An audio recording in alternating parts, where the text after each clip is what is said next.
უშეცდომო რომელია? საქართველო მომივლია. არვის ცუდი მდომებია, რაც შევძელი კარგივს თქვი და კარგიც მიმოქმედებია. მე თუ ვინმე ბრალს ამსდებ და თვით მას ბრალი ჰქონებია, რაც შევძელი ისავქენი, ავი არც მომგონებია. მე ხანდისხან თუ შევწდები, ესეც დასათმობელია. ზოგჯერ ბრძენით ცდებას ძმაო, უშეცდომო რომელია?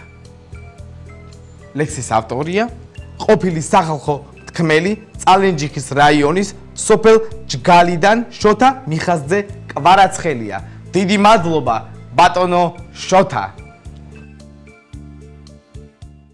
ჩვენი მისამართია თბილისი, კოსტავას 68, საქტელერადიო მაუწყებლობა სტუდია მაესტრო.